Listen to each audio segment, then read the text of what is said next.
We had a lot of fun last weekend in the rain in Turkey, and according to the ever-reliable weather forecasts we have in Formula One, it looks like rain could be on the way this week in Bahrain.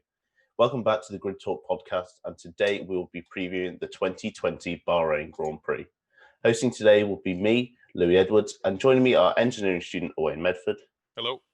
F1 writer Garry Sloan. Hi there. And F1 podcaster Soumil Arora. Hey, folks. So, as I said, rain could be on the way, Owain. This is something I don't think we've ever seen in Bahrain. So it could make things a little bit more interesting this weekend if the heavens do decide to open. Yeah, I don't remember any rain happening at Bahrain because normally it's a bit earlier in the year. Well, a lot earlier in the year, actually. But yeah, it could throw up quite a few challenges because I'm not sure how sort of the tarmac will react to being wet. I assume it probably won't be too different to any other circuit, but, it'd be an interesting challenge for the drivers to have driven a circuit that they've not driven in the wet before, sorting out like new, the wet lines rather than the dry line they normally use. Yeah, it's certainly going to be a new experience. We'll move straight on to the teams since there wasn't much sort of F1 news sort of during this last week. Garry, Mercedes, they're looking pretty, average in Turkey, especially in their qualifying pace, but with good strategy and Lewis Hamilton in your car, I think another race win is definitely on the cards here in Bahrain. Yeah, I mean, you can never cease to be surprised by the man, really. You wouldn't have gone in on race day on Sunday, you wouldn't have predicted him top step of the podium. And yet, that's why he's 7-time world champion, I suppose. You need to pull it out of the bag, he pulls it out of the bag consistently. So. And I don't think he'll be any less motivated this weekend. I think, he's only there to win, simple as. Yeah, indeed. And what emphatic style did he win? He's now 7-time world champion. Soumil, going into this weekend, Bottas had a very, very poor weekend in Turkey. His teammate is now 7-time world champion. This surely... He needs to kind of do a Rosberg in 2015. Let's win these last 3 races and actually set up his campaign for 2021. Absolutely. That's a very good point that you mentioned right there. And Valtteri Bottas, time and again, we've seen over the years that he tends to start off really well. He goes off with a bang, challenges Lewis Hamilton, and then his challenge somewhat fades away in the mid part of the year. Now that the pressure is off, now that he does not quite need to worry about winning the championship, maybe, just maybe, it could be a big relief for him. He doesn't have the weight on his shoulders. He can just go out there and, as they say in the world of sport, express himself. And if he does that, of course, as you mentioned, like Nico Rosberg in 2015, it could very well set up the momentum, set up the base for him. And now that we're even closer to 2021, because of course the season is ending far later on this year, who knows, the momentum could very well be on his side come 2021. Yeah, we can only hope. We thought we were going to have a great championship battle this year, but it's just not turned out that way because Lewis is he's just too good, isn't he? Now, another team that will definitely want to bounce back after a pretty miserable weekend in Turkey was Red Bull. Max could have won the race, he didn't. Albon could have won the race, he didn't. They end up crossing the line, I think it was 6th and 7th. They're going to need to show something a bit better in Bahrain. Yeah, it just didn't really work for them. And, there's various issues inside the team. Obviously, that mistake by Max when the move really wasn't on, just hurt the chances. And it wasn't a great weekend for them, having the Ferraris in front of them at least. So, I mean, it's more traditional. I think sort of Turkey was a kind of a outlier to the rule. I imagine they'll be, Red Bull will be back in sort of force for Bahrain. It's a circuit that they know a bit better. They've gone to more recently. And also, it's not completely unknown conditions, hopefully. It's just water. It's not water on a track that's only been relayed a month ago. It should hopefully be a bit more of what they're expecting, and they should be able to adapt a bit better to it. Maybe get a better performance. Yeah, we can only hope.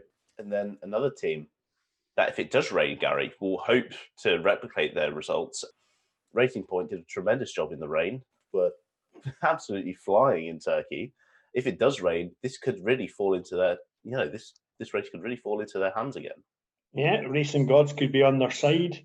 I think they'd be strong in the rain, and they're pumped up after that last race weekend. Stroll's confidence will be high. He'll have bounced back from his previous few races and his COVID. Perez will just continue.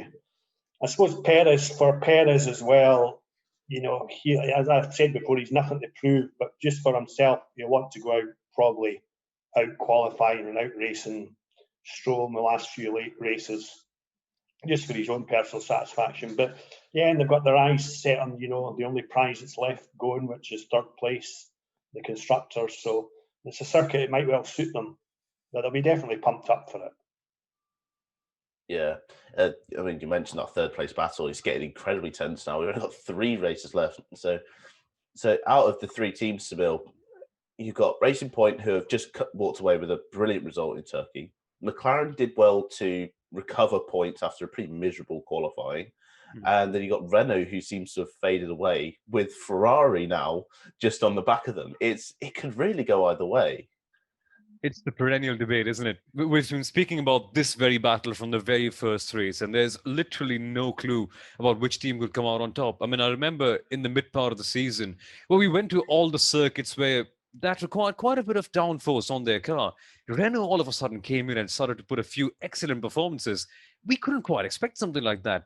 And then we've seen somewhat of a mini resurgence from Racing Point in the last couple of races.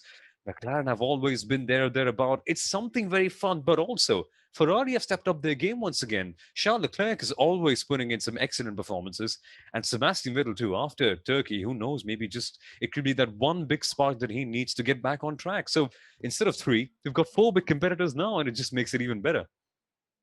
Yeah, it's something now the championship is over. It's glad that we have something in reserve. Exactly. But Owain, as I said, it's such a toss up. You know, we've seen Racing Point do well. McLaren still seem to sort of be a bit bogged down. Is it important for them this weekend that they finally get a grip to this aero package that they've been messing around with for like the last 5 races? Yeah, I think it'd be pretty important at this point. This is kind of, in my opinion, sort of the turning point where, they want to have a good couple of races where they can actually test it. Bahrain is actually test it knowing sort of what, understanding the package, being able to get the most out of it. Bahrain actually presents, quite a good mix of corners. It's got fairly long straights, it's got medium and fast corners with which they can test out how the aero is doing, and then they've got a race weekend the week after where they can test it in sort of low drag conditions. Bearing in mind going into their 2021 car, this might be, I think it's probably the best chance they'll get to get some almost early testing. Of course, it's the same for everyone, but they've been on the back foot a little bit with the change to this aero setup. They seem to be getting on top of it, but I think they need to start sort of really putting the pieces together and sort of use this as a real guinea pig sort of session and see what they can get out of it. Yeah, definitely. Because something needs to change there, because the results have been sort of stagnating somewhat. And Garry, same with Renault, their results came and now they're sort of going again. But the 2 drivers that they have, Daniel Ricciardo, Esteban Ocon, they're not going to give up. And maybe they had a double DNF last year in Bahrain. It can't go any worse than that, surely. Yeah, no, it's Reynolds a real topsy-turvy time with Reynolds. You kind of sort of wonder what's going on sometimes. But you see the 2 drivers, especially Ocon really needs to be demonstrating to the team, ahead of next year, and the Messiah Alonso coming. He needs to be putting in some strong performances. Ricciardo, he's just a racer. But the team generally overall, I think they're going to struggle in Bahrain. I think the momentum's lost, and I think that's the same with McLaren. It's your Ferrari and Racing Point that have more got the momentum. If they can just carry it through for another race, then you might start to see a bit of clear blue air between what's going to happen. Maybe, but hopefully I think we're all hoping for a bit of a close battle. But with momentum such a powerful thing in Formula One, you just only have to look at Haas and where they're at. It just shows sort of where momentum does get you somewhere, but it doesn't last long. So, Soumil, you talked about Ferrari earlier. Yeah, they've had this big resurgence, but with the 3 long straights that you have in Bahrain, it could be quite difficult for them to compete. Yeah, quite a bit difficult for Ferrari. It's been something that's been joked around since the very beginning. I mean, since the announcement came in that Bahrain will be on the calendar, everyone has just been waiting for this particular moment to see just how weak the Ferrari powertrain is. Because after this week, we're going to the Sakir circuit, the longer layout, the one that's essentially being tagged as an oval. And that's where the circuit will really test the power unit of the car. This one, still, we've got 3 long straights, as you mentioned. That could be a major factor. But mind you, Charles Leclerc in Silverstone, I remember, he was exceptionally good with the low downforce setup. Now, Ferrari, of course, in comparison, the car is quite weaker in comparison to the Renault, the McLaren, and the Racing Point. But nevertheless, as we mentioned earlier, momentum is something rather strong in Formula One, and that could very well be on their side. You may not need to have the best car all the time. Some days you just have to do the right thing and hope that the others make the mistake. And Ferrari, from the looks of things, they are certainly on the right track. And if there's one thing that you can certainly be very, very sure of, it's that Charles Leclerc will come in and put an excellent performance. He's going to be right there. And if anyone makes a mistake, he's going to be the man to capitalize. Yeah, definitely. Let's go ahead, Jim. There is a secret ingredient that Ferrari have just discovered, which is keep Benetti back at the factory. Keep him out of the way, and there you go. And he's not going to be in Bahrain this weekend either, so that could be the magic ingredient they'll be missing all season.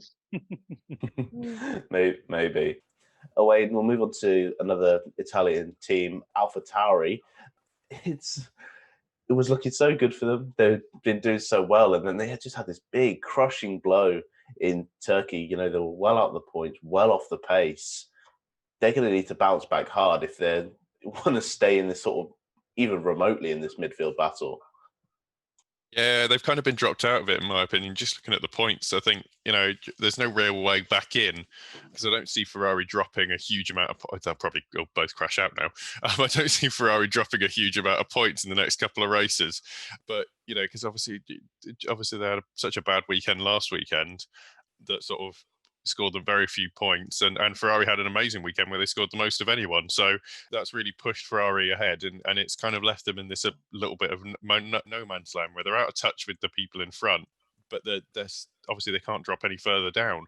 If anything, that probably helps them a little bit in that there's no sort of pressure, you know, there's no sort of feeling of, oh no, if we do badly, we're gonna, you know, lose even more money. So in a way that could be a benefit to them. They could have an amazing weekend, just basically go out and sort of smash it for the next 3 races, but they need to get on the front foot with this one, with Bahrain, so that they can, you know, hopefully transition into the next 2 fairly well. So it's kind of I think it's a make or break weekend for them. Yeah, as you're saying, they can't really drop down or lose any more money. There is a 81-point gap between them and Alfa Romeo in 8th. It's so we'll move on from the midfield to the backfield now.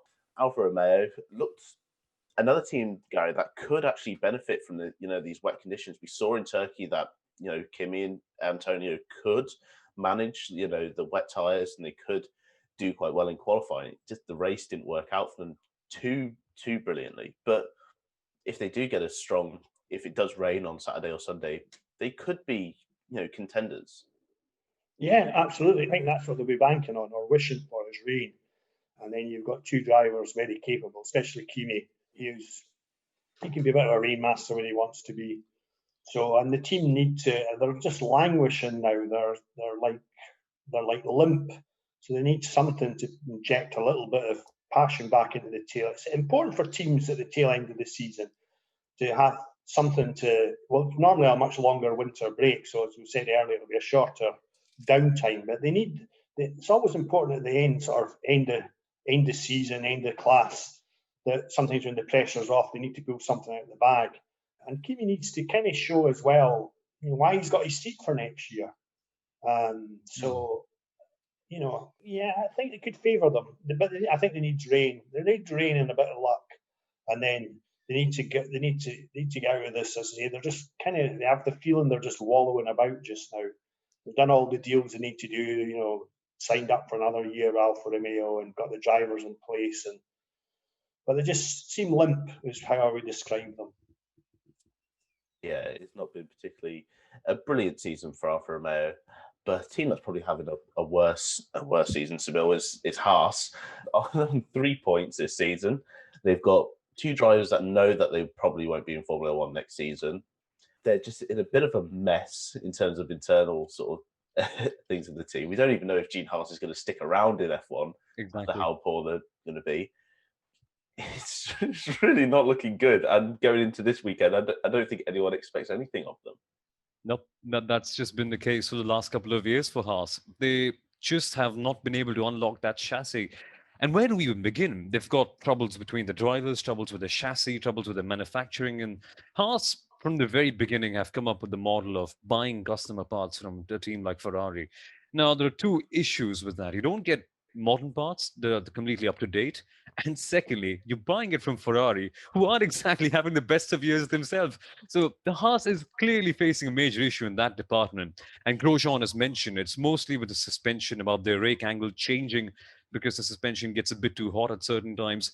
That seems to be a fundamental design concept. And that's not going to be solved in the next couple of race weekends or perhaps even the next year. So if there's one team that's really banking very, very hard in 2022, it has to be Haas, because somewhere down the line, they've got to get their money's worth. And it looks like in the short run, every single race that we go to, it just doesn't seem to be light at the end of the tunnel for them. It's all just about trying to hang in there, trying not to make as many mistakes as they possibly can, and just hope for the best in that case for Haas. And even for the drivers, sadly, it's not really been the smoothest of sailings for them. Rather rocky. Yeah, I'm certainly looking forward to Drive to Survive. I don't know about you guys. I think Haas is going to be... That should be excellent. Yeah, it should be a bit wild. And finally, away, we move on to Williams. You never know, George might be able to pull something on the bag on Saturday, but when it comes to their Sunday performance, it's more or less going to be more of the same, do you reckon? Yeah, probably business as usual. Russell put in a fairly good performance to get into sort of 15th and then gradually slip back through the pack during the race. Latifi will not do that and maybe qualify 19th or 20th and then slip back one place to, well, actually probably won't be slip back one place. He'll probably end up in 19th and stay there. But just the way it's been over the last few races, as much as I'd like to see rain, I don't actually think it's going to happen that much. I think it'll go away. It's one of those things. It feels like it'll be on the forecast right until the day of the race and then nothing. I don't really see Williams doing too much on, even though they've got the Mercedes power unit. I just think the aerodynamic side of the car holds them back too much from being able to get really racy and be able to fight for positions. I'd like to be proved wrong, but I don't see them being able to do too much, and I don't see them really getting off 0 points. No, it's a sad reality, and I think George is going to probably, over the next 3 races, it's going to take 3 steps closer to Luca Badoa's record. Whether or not he'll pass it is it's up to the car next year. So there we are. We've gone through all 10 teams. It's now time for the podium predictions. Yeah. So, Owain, we'll start with you. Oh, goodness. Who you got on your podium? Doesn't really matter because I'm going to change it later, aren't I? I am going to go...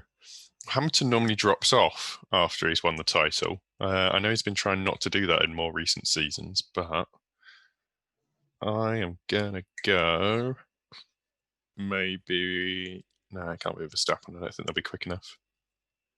I'm going to go with Bottas in first. And then Hamilton and then Verstappen.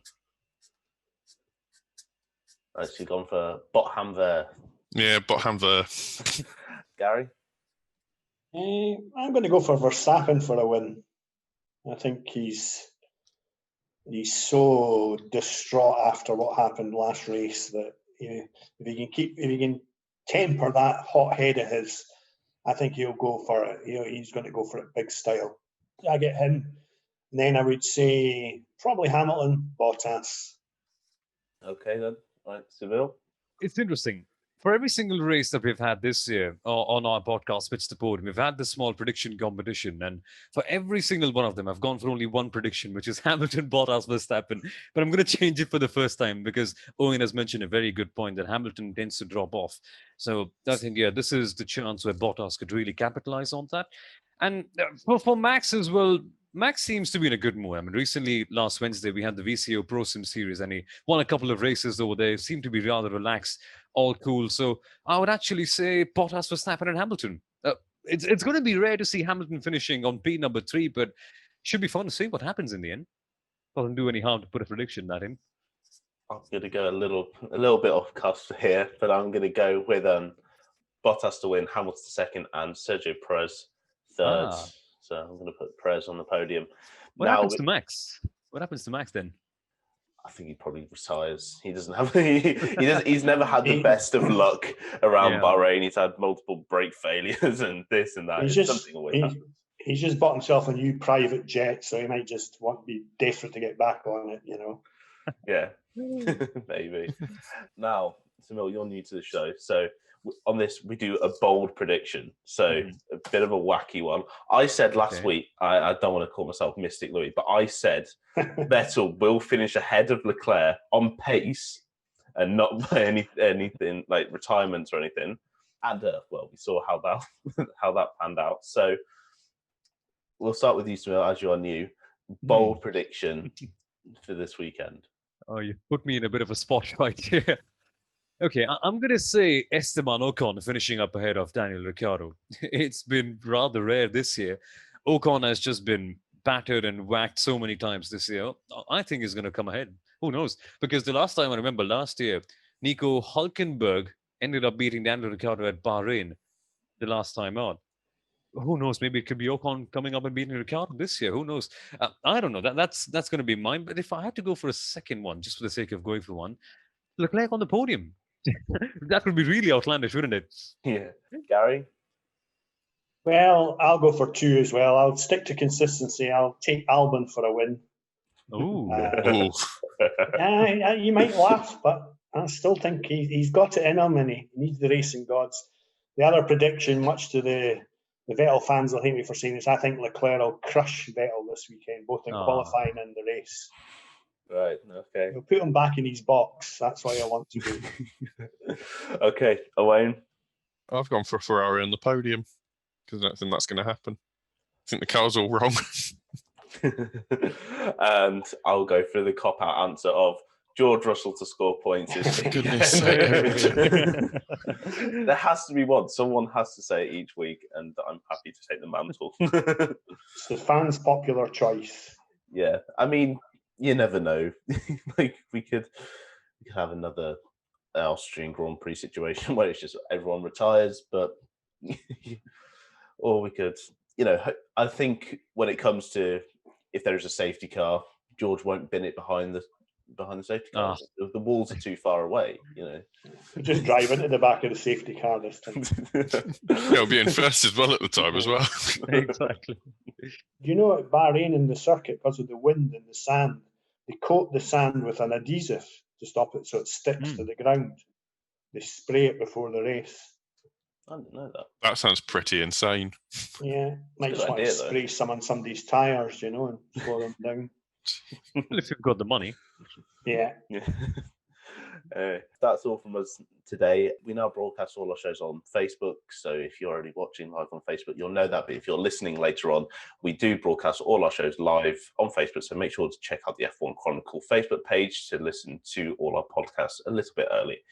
We're now available on Amazon Music as well as YouTube, Spotify, Google Podcasts, Apple Music, Omni Studio, Pocket Casts. Just search for the F1 Grid Talk podcast.